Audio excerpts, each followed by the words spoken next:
Have you ever wondered why the United States has so many national parks? From the iconic peaks of Yosemite to the breathtaking depths of the Grand Canyon, each park has a story that reflects America's wild beauty and history. But why did the US set aside so much land for these parks? And why do millions visit every year? Stick around to find out. And if you're into exploring amazing places and learning the stories behind them, make sure to subscribe to this channel for more amazing content. Hey everyone, welcome back to Whyology. Today, we're diving into the story of America's national parks and why there are so many of them. Right now, the US has 63 official national parks and over 400 protected areas managed by the National Park Service. That's a total of 84 million acres of land, stretching across different landscapes, from deserts to mountains to forests.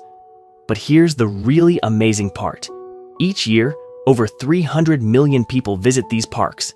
This tourism brings in over $41 billion to nearby communities and helps support 300,000 jobs across the country. These parks aren't just scenic spots. They're part of our American identity and culture.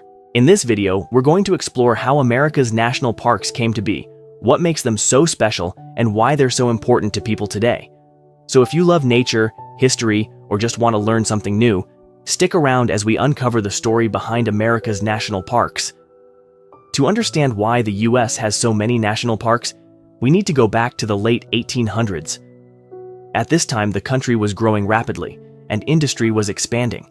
But as more land was developed, people began to worry about preserving the country's natural beauty and wildlife for future generations.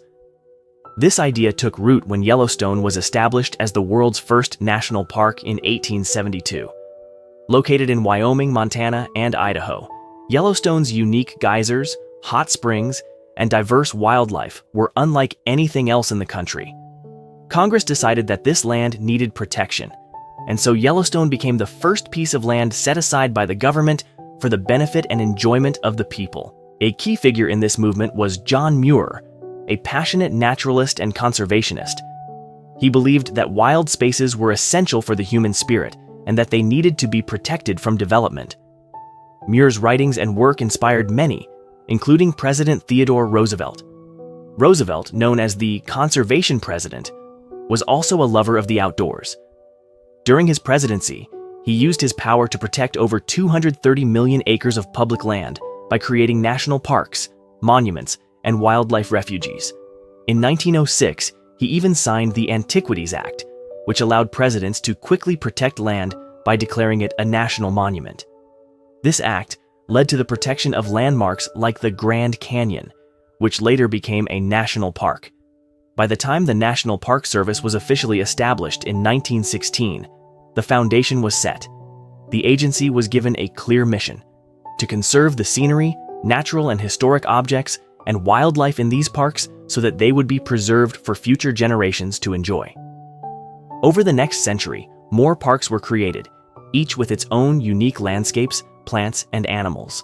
Today, thanks to the early efforts of conservationists and leaders like Muir and Roosevelt, the national park system protects a wide variety of land across the US, from deserts and mountains to forests and coastlines. These parks are more than just beautiful places. They're a legacy of people who believe that some things should be left untouched and available for everyone to experience. America's national parks aren't just natural wonders. They're deeply woven into the country's cultural identity. These parks are open to everyone, embodying the idea of public lands where people from all walks of life can experience nature and history together. For many, visiting a national park is a rite of passage, a family tradition, or even a place to find peace and inspiration. But there's also a rich historical connection. Many parks are sacred to indigenous communities, holding spiritual and cultural significance that stretches back centuries. For example, the cliffs of Canyon de Chelly in Arizona are not only stunning landscapes, but also hold deep meaning for the Navajo people who have lived there for generations. The parks also preserve the stories of early American explorers, settlers, and conservationists, letting visitors connect with the past. They serve as living classrooms, teaching us about the land, wildlife, and history, and reminding us of the importance of preserving these spaces for future generations. And that wraps up our journey through America's national parks. These incredible places are more than just scenic spots. They're part of our history, culture, and natural heritage. From protecting unique landscapes to offering unforgettable experiences, the national parks represent the best of what America has to offer. If you enjoyed this video, please give it a thumbs up, and don't forget to subscribe for more content like this. Let us know in the comments if you have a favorite national park or one you're hoping to visit someday. We'd love to hear from you. Thanks for watching, and we'll see you in the next video as we continue exploring the wonders of our world.